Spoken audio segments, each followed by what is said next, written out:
everyone, it's Miss Bree, and today's post is going to be a little bit different from the posts that I provided in the past. It's not going to be so much about the DIY activities using household products or objects. This one's going to be more so about the whole entire shoe tying activity, and I'm going to really break down the steps of a modified shoe tying task. Not really going to look at the traditional one, but a modified one that really reduces kind of that need for that extra, crossing and looping around. And when I break it down, I'm really going to emphasize kind of how some of those little small components of shoe tying can be little aspects of shoe tying that the kids get stuck on because of their information processing and motor planning skills. And information processing is kind of very explicitly that ability to be able to receive information that they're seeing, hearing, reading, and being able to understand what that means and what they need to do with it, and the speed of being able to interpret that information. And then the motor planning part is kind of the other end, to where they've read that information, they've seen it, they've heard it. So how do they create this plan for being able to carry out that action to get what they need or to do what they need to do? And so I'm going to kind of break down how motor planning and information processing is really part of each of those little skill components, and how ultimately, how that really feeds into a kid's ability to be able to tie their shoes. And so if they struggle in that way, it kind of helps us be able to understand more about how we can better support them. And I'm also gonna, later on this week, I'm gonna provide some of those DIY activities that do help with those underlying skills that I'm gonna really emphasize in the video breakdown. Using this modified shoe technique, the very first step that a kiddo needs to be able to have, or the skill that they need to have for that first step, is that pincer grasp. So using those kind of alligator fingers, or they can have that tripod grasp, so an isolated grasp, so that way when they're grabbing those shoelaces, they're not having that closed fisted grasp, because it's going to be hard for them to be able to do all that manipulating. So the very first step, having that very isolated grasp, so they can pick up and you return to that as they're going through the steps. And the second step in this modified shoe tying technique is that they need to be able to pull back on the shoelaces. I always kind of tell the kid, they need to pull back on their reins and say yeehaw, and the kids kind of most of the kids, they kind of find it funny and they like it, and it really does help them be able to process yeehaw, you are pulling back hard, because that is an aspect of motor planning, with knowing how hard do I need to pull, because sometimes they don't pull that hard, sometimes they just go like this, they just lightly pull and it doesn't do anything. So you could have their shoe like that and they're just like that, and you're like, oh, no, you need to pull hard, so that way that shoe is nice and tight on your feet. And that is the second step, having that pinch strength of holding it while pulling back.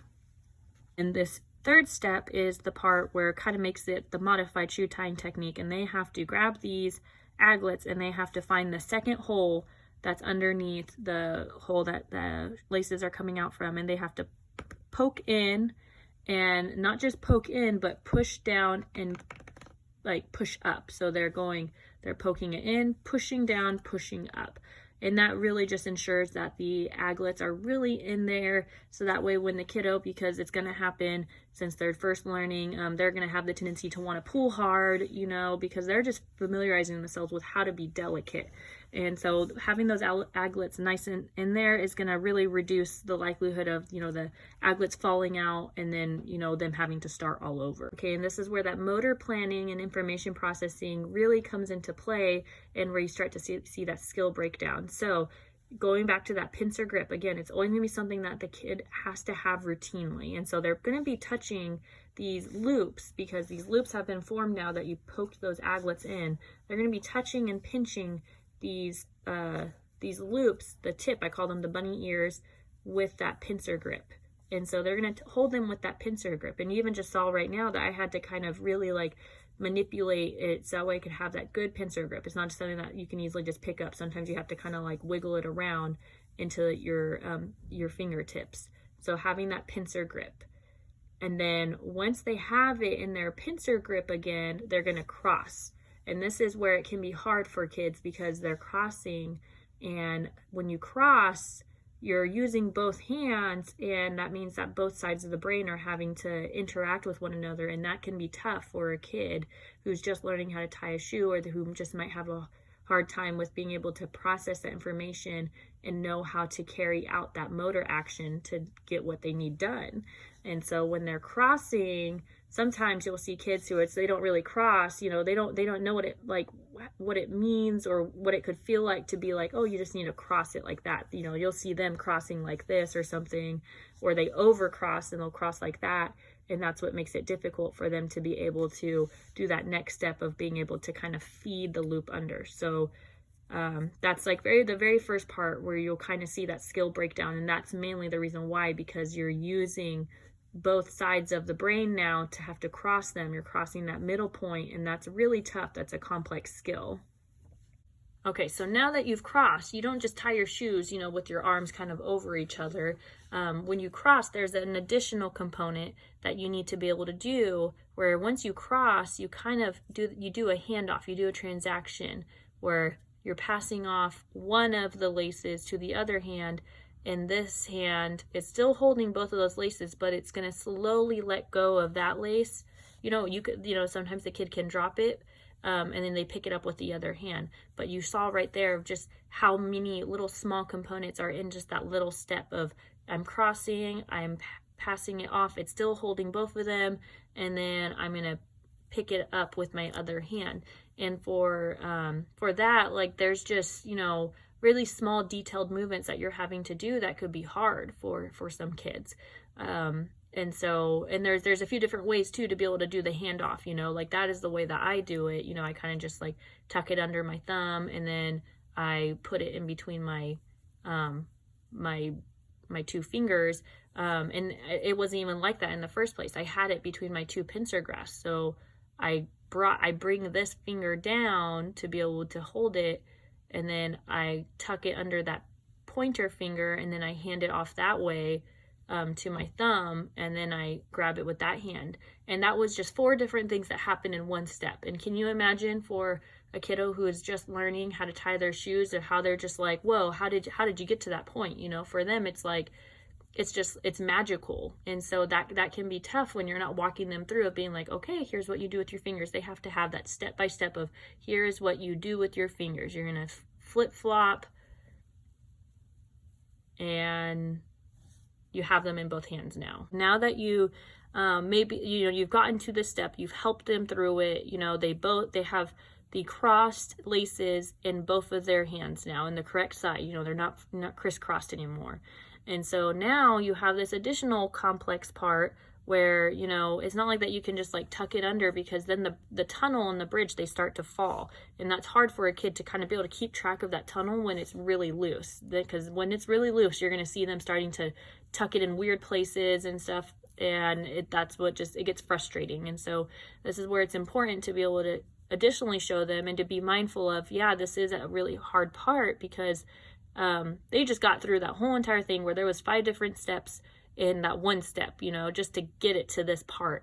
And so usually, they also have to do, like what I'll do is that I'll still be holding the pincer grasp and stuff, but I just tuck one of my fingers underneath the bridge at that hugging point, that crossing point. And then, that's supporting it, keeping the bridge open for me to be able to bring one of the laces around under. And then this is also hard for kids, because once they bring it around and under, sometimes they just get lost right there. They just kind of like, whoop, and then like it's hard for them to remember to grab it, because they'll just push it around and then it just gets stuck.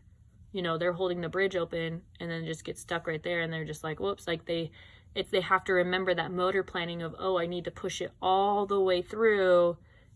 And once I push it all the way through, you have to like manipulate your thumb to hold it up, and then you grab it with your fingers. And so you saw in that one was similar to the step before, where there was just so many little things you had to do with your fingers that can be hard for a kid to be able to process information and be like, wait, what did you do with that finger? It kind of reminds me of, I'm sure in their brain, it kind of is like those cup games where the cup, they put something under the cup and the cups are moving around. The faster they move, it's like, wait, I just lost. And to them, that's what it looks like. And so they got it under the tunnel, and so now they have to do the part where luckily the hands are both doing the same thing. The hands are not doing opposite things anymore, which is activating so many different parts of the brain And that could be tough for a kid who hasn't really exercised those areas that often. So they get to at least have a little bit of a break of at least both sides of the body are still doing something, but they're doing the same thing, which is pulling out. They're going to flap those ears out and they're going to pull hard. And just like in the beginning, when they do, when they're pulling back on those laces, they're doing that yee-haw and stuff, them knowing like how hard they need to be able to like pull and using that strength, because sometimes they won't pull hard enough and they'll just lightly pull and you'll get like a tie that's like that, and then that's obviously not going to be sustainable, because then their shoe's going to constantly get untied. So they're pulling out really hard. And now finally they get to do it all over again, because that's not the end of that shoe tying. No matter what, whether you're using this modified shoe tying technique or if you are using just the traditional way, there always is going to be 2 times that there's going to be crossing and tying that knot. That's just the way that it is, because if you're doing the traditional way, imagine you have the extended laces, you're crossing, doing that first X, you go under, and then you still have to make the loops and make that second knot. There's always going to be like 2 times of crossing and going under. And at that point, you have a tied shoe.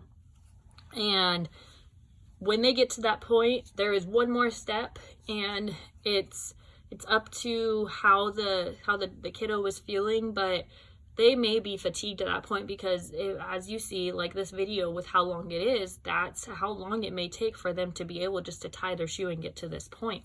So they might be tired by that point, and then just telling them one more thing of like, oh, yep, you gotta do this, they might be like, oh, so just kind of have to judge about how they're feeling, because if they're very fatigued, this step is no problem with, having the adult do, because it's just pulling the aglets out that were tucked into those holes. And as they work more on tying and they're becoming more automatic with being able to do those steps, it's going to be more effortless. And then once they get to that final step of remembering, okay, I need to pull out the aglets, that will be a perfect time to kind of introduce it again, of being like, okay, so I usually do this, but let's have you do this. So that way they're still getting that full completion, but they're also not wearing them out. All right, everyone. So even though that was a longer video, I really do hope that it was helpful of being able to show and to clarify how complex and detailed shoe tying is, because for some of us it's so automatic for us just to be like, oh, do this and that, but to a kid they might be observing that and just kind of be mind boggled on, well, how did you get to this first part? And so I'm hoping that it helped a lot, even though it was a little bit longer. And I hope that some of you all just try out that modified shoe tying technique. And I will say, I just want to emphasize a couple of things too, that it's important to be able to practice tying your shoes, not just in one sitting, but multiple times throughout the day. Evidence shows that kind of spaced repetition is really important for being able to practice that skill, especially for kids who have a little bit of that trouble with doing that motor planning and processing that information when learning something new. So giving them an opportunity not just to sit down and tie their shoe 5 times in a row, because if you're doing both feet, that's 2 opportunities to be able to practice that technique. But if you're doing it in the morning, in the afternoon, in the evening, that's 6 different times that they've been able to practice it. And just like in the videos that I showed, is that there's always going to be 2 different times just within tying one shoe that you're going to be able to practice that crossing, going behind and under, and tying, because there's always going to be 2 knots in some way. So that's ultimately 12 times to be able to practice a lot of that kind of crossing, transitioning between hands, which is probably the hardest part for shoe tying, because again, it uses both of those sides of the brain. And sometimes you have one hand doing a different thing from the other, you have fingers that are all doing different things within one step. So that's what I will emphasize. And then again, if you do start to see that skill breakdown for those components of shoe tying, really utilize the opportunity to be able to do that hands-on guidance, asking them like, okay, like, can I help your hand, and really helping them feel what their fingers need to do, and then using a lot of those demonstrations, with how you do it. Really get, be right next to them with your own shoe and showing them. So that way they're able to really build those extra connections, because sometimes just verbally telling them, or even just them watching someone, probably still doesn't work. Really providing the opportunity for their hands to feel the motions that they need to go through.